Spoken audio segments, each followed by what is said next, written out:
बात करने जा रहे हैं यहाँ पर यूपीपीसीएस से संबंधित कुछ बातें, और ख़ास तौर से ये जो समस्याएं आपके सामने हैं अभी, कि कैसे हम मैनेज करें अपने आप को यूपीपीएससी 2024 आरओ या अन्य जो भी भर्ती, उन सबसे बातें, कौन कौन सी बुक लिस्ट हो, क्या चेक लिस्ट हो, वो सब इतना आप सुन चुके हैं कि आपके कान भी पक गए होंगे। लेकिन निश्चित रूप से जो समय है, ये समय बड़ा, मतलब जब ऐसा समय होता है किसी विद्यार्थी के लिए, बड़ा कष्टदायी समय होता है। कुछ निश्चित नहीं है कि प्री कब होगा, डेट आ नहीं रही है उसकी, प्री पढ़ें कि मेंस पढ़ें या फिर क्या करें, दोनों साथ लेकर चलें, बड़ी अनिश्चितता की स्थिति होती है। और इसी समय विद्यार्थी के सबसे बड़े धैर्य, पेशेंस की बात होती है, अपने आप को सेल्फ मोटिवेट रखने की बात होती है। क्योंकि इस समय से जब हम लोग स्टूडेंट थे तो गुजरे हैं, लगता था ये क्या करें, कैसे पढ़ाई करें, मतलब बड़ा दिमाग एकदम नॉन एडजस्टेबल हो जाता है। मतलब स्थिति ऐसी होती है, मतलब था कि उसका वर्णन सिर्फ और सिर्फ वो विद्यार्थी, वो स्टूडेंट नहीं समझ सकता जो तैयारी कर रहा है। बाकी से अगर आप कहेंगे तो उसके लिए उसका कोई महत्वपूर्ण या उसके लिए कोई उसका मतलब नहीं बनता। वो जो कल्पना होती है, वो जो मनादशा होती है, वो जो मन की स्थिति होगी, वो सिर्फ और सिर्फ आप उससे जूझ रहे होंगे, और उसका वर्णन कोई और नहीं समझ सकता, सिर्फ वही समझ सकता जो उस स्थिति से गुजरा हो या गुजर रहा हो। क्योंकि उस स्थिति से हम लोग गुजरते हैं, गुजर चुके हैं, तो बड़ा लगता है कि हाँ, वास्तव में इस टाइम को कैसे काटा जाए, क्या किया जाए। क्योंकि डेट फिक्स है, ये तय हो, डेट निश्चित हो कब होगा, तो आदमी सबसे पढ़ाई करता है। लेकिन खैर, अभी जो हम बात कर रहे हैं यूपीपीसीएस के लिए, देखिए मैंने पहले दिन से भी आपसे कहा है कि एक तो इस वक्त आप 3 चीज़ों को बहुत ध्यान रखिए। मैं उसको बोलता हूँ, है ना, पेशेंस आपके पास हो, है ना, करेज, साहस आपके पास हो, और कंटिन्यूटी, लगनशीलता। इन तीनों को अगर आप मिक्सअप करके रखेंगे और थोड़ा सा सेल्फ मोटिवेट होते रहेंगे, तो निश्चित रूप से आप वैतरणी को पार करने की स्थिति में रहेंगे। अब चूंकि समय ऐसा है, तो उसमें अब आप कर क्या सकते हैं। तो एक तो मैंने ये कहा कि देखिए, जो यूपीपीसीएस प्री और मेंस की डेट है वो मैंने बता दी कि अभी डेट किसी को क्लियर नहीं है। बस ये है कि आपका एग्ज़ाम, जो अफवाह, जून जुलाई में एग्ज़ाम नहीं हो रहा है, जून जुलाई में आपका एग्ज़ाम नहीं हो रहा है तय। प्री का एग्ज़ाम जब भी होगा, अक्टूबर के पहले नहीं हो रहा है, अक्टूबर के पहले नहीं हो रहा है। मेंस तो खैर फरवरी मार्च में ही जाएगा, उसकी तो भी बात ही नहीं कर रहे। तो ये तो तय है कि आपका प्री का एग्ज़ाम अक्टूबर से पहले नहीं होने जा रहा है, 6 अक्टूबर को हो या नवंबर में हो या जो, वो एक बात की बात है।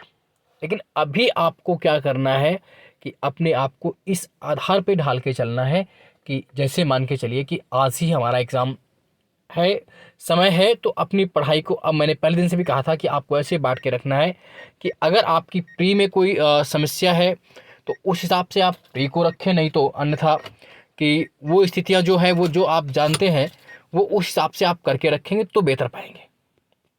जैसे प्री है, मान लीजिए जब आप 6-7 घंटे पढ़ाई कर रहे हैं, तो आप ये मान के चलिए कि प्री और मेंस में डिवाइड कर लीजिए, 50-50% पढ़ सकते हैं दोनों। और एक बात और है, मेंस प्री की पढ़ाई बहुत अलग नहीं होती। प्री के याद किए हुए फैक्ट वो सभी मेंस में काम आते ही आते हैं, जितने भी आपके फैक्ट होते हैं। तो अल्टीमेटली अगर आप प्री की डाटा कोई रट लें, जनगणना का रट लें, कोई जनसंख्या का रट लें, कोई वन्यजीव अभ्यारण्य का रट लें, कोई नेशनल पार्क का, वो सभी आपके जीएस में काम आएंगे। और अभी आप कम से कम तो यूपी के जो 2 पेपर हैं ऑप्शनल मेंस में, उन 2 को अच्छे से पढ़ लीजिए। वो जहाँ जहाँ से आप पढ़ रहे हो, चाहे वो घटना चक्र की आप यूपी स्पेशल ले रहे हो, चाहे परीक्षा वाणी की हो, या ध्येय आईएएस, या जो भी आपने जिसकी भी ली हो, जीएस वर्ड, जहाँ से भी, क्योंकि आप सब खरीदते हैं, उस पर मैं छुपाऊँ कि ये वो गलत चीज़ है, आप सब जानते हैं। तो अगर आपको ध्येय की अच्छी लगी हो, या यूथ का एक सॉल्व पेपर आया हुआ, यूथ का सॉल्व पेपर ले लीजिए। करना क्या है, मेरे हिसाब से आप यूथ का सॉल्व पेपर ले लीजिए, एक तो, है ना, यूथ का जो सॉल्व पेपर है वो ले लीजिए। उनका आया था पेपर 5th और 6th करके। और ध्येय आईएएस वालों का या घटना चक्र का जो पेपर है, वो आप, ध्येय आईएएस वाला भी बेहतर है जीएस, उनमें से 5th और 6th ले लीजिए, या आप स्वयं नोट्स बना सकते हैं, तो वो आप करिए। तो यूपी स्पेशल को पढ़ लीजिए, अभी से तैयार कर लीजिए, क्योंकि इस बार यूपी पेपर जो 6th पेपर आया था, उसी ने ही सब कुछ इधर सुधर किया था। रही बात वैकेंसीज की, भी बार बार क्वेश्चन आपका आता है, तो निश्चित रूप से मैं कह रहा हूँ बार बार, आपके पास की पोस्टें हैं, आपके पास 700 के आसपास पोस्टें हैं, है ना, बहुत अच्छी पोस्टें हैं इस बार। तो वो और सामान्य स्नातक की पोस्टें अधिक हैं। तो निश्चित रूप से आपसे बेहतर तभी होगा, लेकिन जब आप इस समय का सदुपयोग कर पाएंगे, इस टाइम को, इस समय को अगर आपने सही से मैनेज कर लिया, तो निश्चित रूप से आप अक्टूबर, नवंबर, या जब भी एग्ज़ाम हो, जुलाई जून में, खैर नहीं होना है, तो आप उस वक्त औरों से बहुत अच्छी स्थिति में होंगे। थोड़ा सा मैं कहता हूँ कि अगर अभी पढ़ाई कम भी हो पा रही, मान लीजिए 8 घंटे पढ़ते तो आप 8 घंटे नहीं तो 5 से 6 घंटे जरूर दीजिए, मिनिमम दीजिए। Continuity is must. करत करत अभ्यास के जन्मत हो सुजान, रसरी आवत जात ते सिल पर परत निशान। आपको लगातार लगे रहना पड़ेगा, संघर्ष आपको ही करना पड़ेगा। सोना बनना तो जितना अधिक आप तपेंगे ना उतना अधिक आपके अंदर निखार आएगा।